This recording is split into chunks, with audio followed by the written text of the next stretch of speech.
This is the Think Podcast for entrepreneurs, business owners, and real estate professionals. Insight, real talk, systems that scale. Think about it.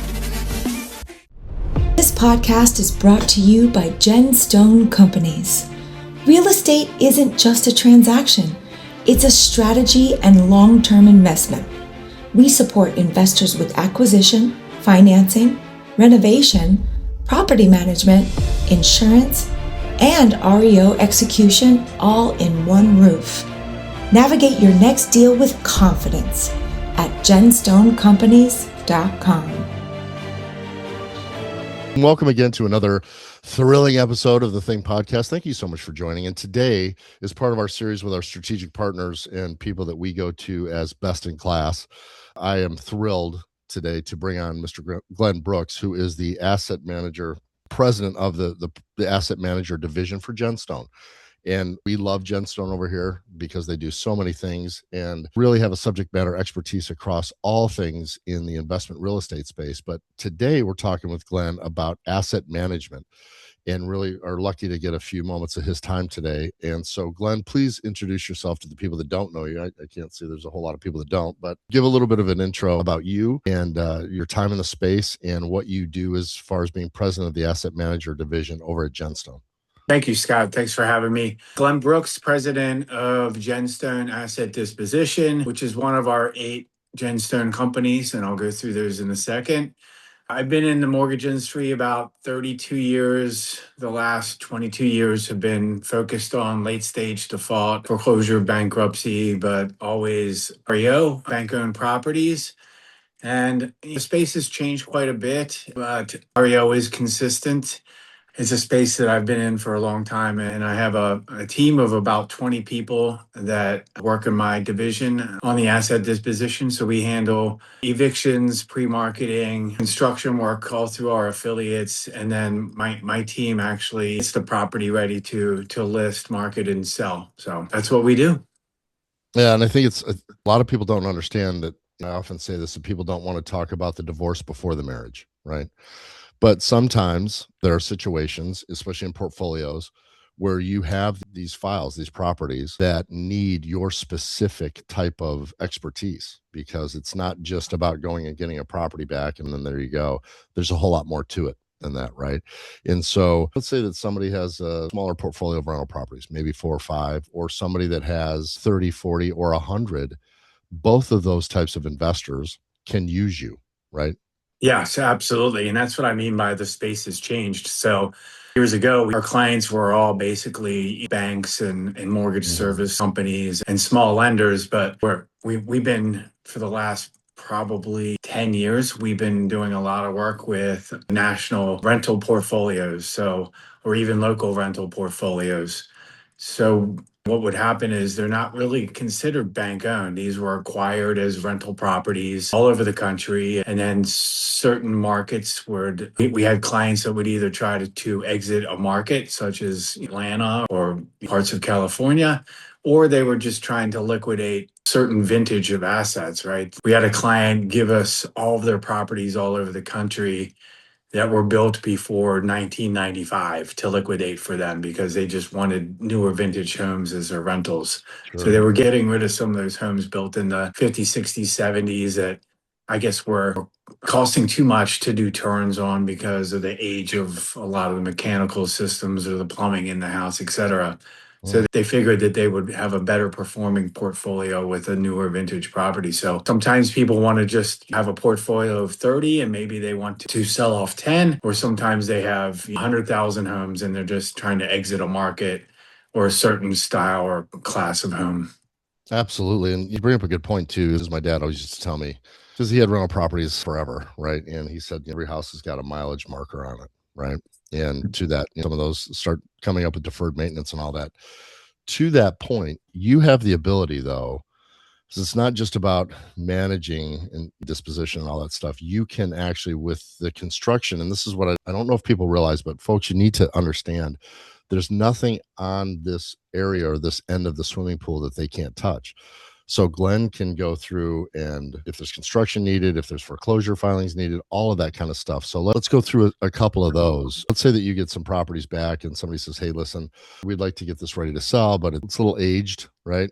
We're carrying the Formica and we got some damage to the property and stuff like that. You have the ability to go in and restructure the construction on that to freshen that up as well, right? So we look at every property as an opportunity to generate more value through construction. So we're looking at what we feel like we can sell it for as is. So we're looking at the condition, age, if it has a 20 or 30-year effective age, it hasn't been updated for quite some time.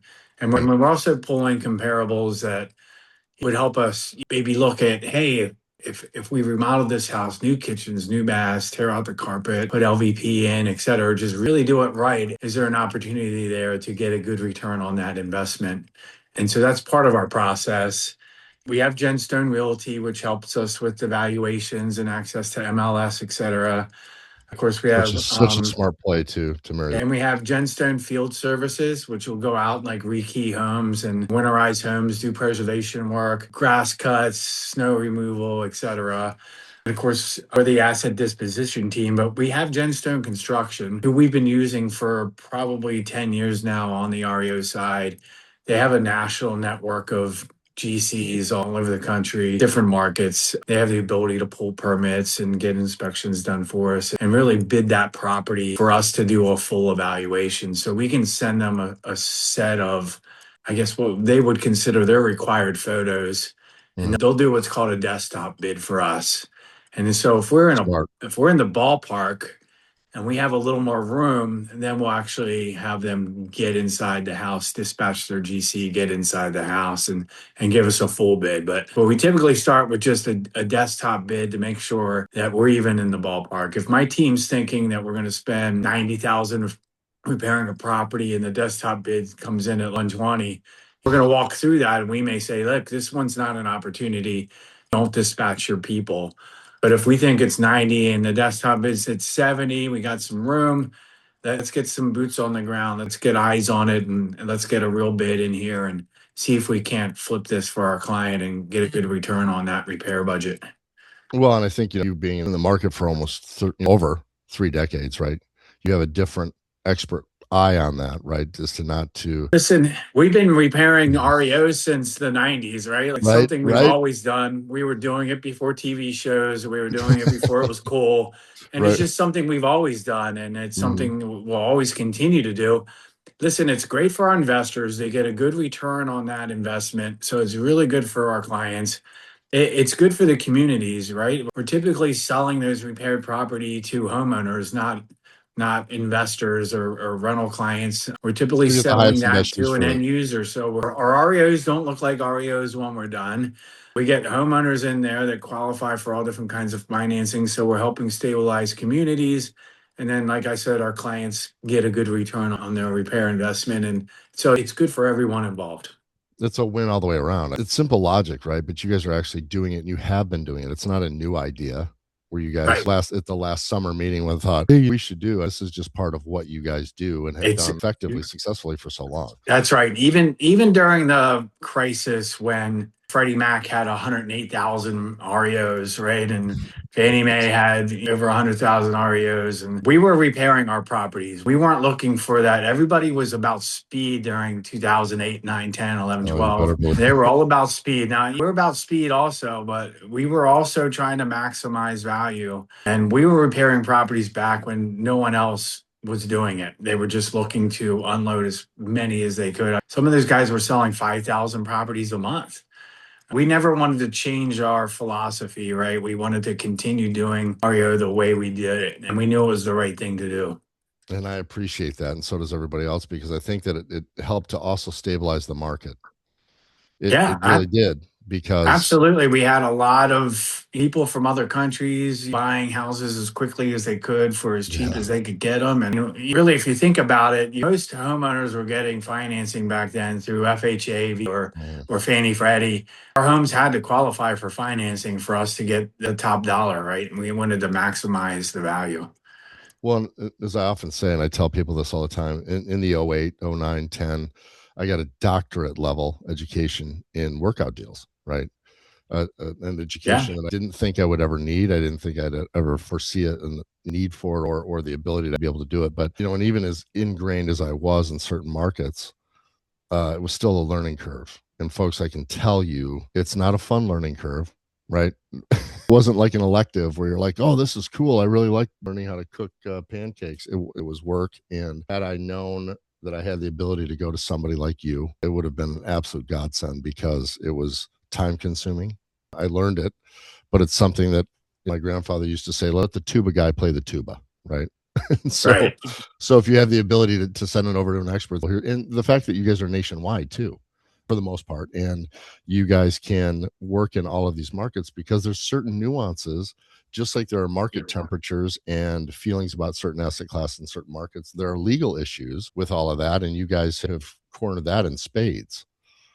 Listen, like I said, the industry is different with the business purpose loans. Probably 50% of our REO portfolio is from business purpose loans that went through foreclosure, whether the investors just walked away or did deed and lose, or somehow they end up in my inventory, right? So Right. Yep. about 3 years ago, we were getting a lot of failed fix and flip that would come in, and we would use our construction team and then our realtors and try to evaluate if we were going to finish the project or if we were going to sell it as is to another local investor. Now we have a lot of DSCR loans coming through where one Okay. foreclosure could be 30, 40, 50 properties. And we may pick 5 of them to repair and sell the other 45 as is. Every property has to go through the analysis, even if we get them in a bulk portfolio that way. Sure. The best thing about the Genstone team is when we get a portfolio, let's say somebody forecloses and we have 50 properties on one note.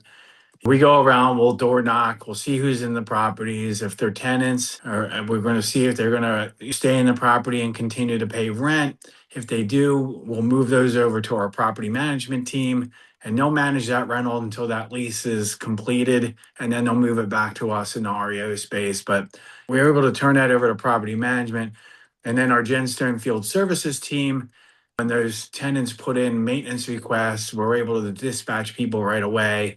And so we cover the whole realm of, hey, this is the life cycle of an REO today versus years ago where they were all just coming in vacant and we were just listing them and selling them or repairing them, listing them and selling them. And now we have residents that have been in those homes that don't know where to send the rent to.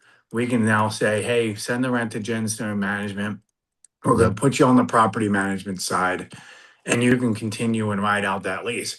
And sometimes we'll take that portfolio if they're mostly occupied, and we may market that as a portfolio to other investors in our phase servicing portfolio, right? And so we service about 80,000 business purpose loans. And so we'll go to our local investors and say, hey, I foreclosed on a 50 unit portfolio, 40 of them are occupied, 30 of them want to stay and pay. Let me show you these 30 first and see if you're interested in taking it on, that performing piece that's already rented and leased up and people are willing to pay. And so we have another strategy that goes there, right? And gives us a whole nother outlet. Because I'll tell you, when portfolios go sideways, there are so many things that you have to consider, right? That have to be taken care of. And to me, now's not the time to learn that, right? So if you can have a partner like Genstone, they can say, well, here, that's great, but you missed a few things. You got to do this because not everybody knows everything now like you guys do. And because it might not be what their day-to-day is. It was an investment. And so in order to preserve the highest and best use and the most money coming back, I don't know why anybody would not go to Genstone. And it's crazy to be like, oh, I'm just going to go by myself, dude. That's a great reason why you need an asset manager that has all these tools and resources. Because if you're the investor and you're taking on all of that yourself, all our clients do is they contact us. We manage all of our other affiliates and vendors, right? And so you're really coming to us and we're managing all of the other processes and affiliates and everyone else involved. So we're managing our construction team as our construction vendor, right? We're managing our rental management team as our vendor, right? Everything's on us to manage, right? And all you have to do is contact one person, your asset manager, and they have everyone else at their fingertips. Yeah, because if not, you're going to be talking to 15, maybe 20 different people. Oh, it's a full-time job, right? It's brutal. So one point of contact is worth its weight in platinum, diamond encrusted gold, silver, any precious metal you think of, man. Give somebody your right arm. That's if a right. portfolio starts to go sideways to make the headache go away. So that's why it's always, that's why you need a good asset management company. Absolutely. Well, speaking of that, then, as we're wrapping up here, how do people get in touch with you? What's the best way? Because I know that people are listening to this are like, all right, I'm in. How do I get a hold of them? What do I do? My email is gbrooks, BROOKS, at Genstone Asset Disposition.com. Or you can just go to our Genstone Companies. If you Google Genstone Companies, you can go to our website and you'll see all 8 of the Genstone companies on there. And you just click the asset disposition and you can contact us through there as well. Folks, if for those of you riding in the car, listening in the grocery store, or whatever, that didn't have a pen, they're going to go, oh, what did he say? We'll put it down in the video so you'll have it to make sure that you can get a hold of him. Last question I would have here, and thank you so much again, because I know you're a busy guy for taking the time today. What would be one piece of advice that you would give to a newer or middle emerging of rental property owner, that's something that they might not consider that is very important, that most times gets overlooked? One little gold nugget as we dismount here. Listen, it's a different market today in real estate than it was even 5 years ago. Mm-hmm. I would say rely on people that have the experience and the knowledge and the background to help you make the right decisions and to manage your book of business. There's a lot of small local investors that you get to 20, 25 properties. They need help, and don't be afraid to reach out and test us, right? I think we could really help you grow your portfolio. And really just keeping your tenants happy is very important, which is why we rely so much on the Genstone property management team when we have occupied properties. Yeah. The number one reason tenants move out is because they had a bad maintenance or type of experience in their house, and they want an extended period of time without something functioning properly. We try to turn those things around in 24 hours, right? So we have the 24-hour emergency phone number that tenants can call. They also have a portal where they can put maintenance requests in. It goes directly to our team, and we can dispatch people out, 24/7. And that's really important. We want the paying tenants to have a really good experience while they're with us. And then eventually, if you want to give it the non-renewal notice and move it over back into the REO side and have us fix it up and sell it, then we can do that at that point. Or they can continue to renew that lease and continue renting through the property management team. But having your occupants, your tenants, your residents, they need to have the best experience possible. That's how we keep them in the homes and keep them paying. I think that's a great point. And it goes for even people that, younger couple that might have 4 properties and it's starting to get overwhelming and stuff like this. You guys, correct property management like this and everything that Glenn talked about is, you can't even put a value on it. I'm telling you. When you start realizing you don't have the time to respond to your tenants, then you need a property manager. For sure. I used to have to do it for my dad. He'd be like, go over and fix this one or go swap the toilet on that one. And I'm like, Dad, I have a dater, so I had to do it. But so it's worth its weight in gold. I am the biggest fan of the Genstone companies, their platform, everything that they do. Glenn, thank you so much for taking time to educate our viewers and listeners today. But not only that, but for what you do to help ensure a solid real estate investment market. You guys really do help keep all of us out here rowing in the same direction. So I appreciate that. And so thank you. Hey, thank you. I really appreciate the time today. Thank you so much. Thanks. Bye.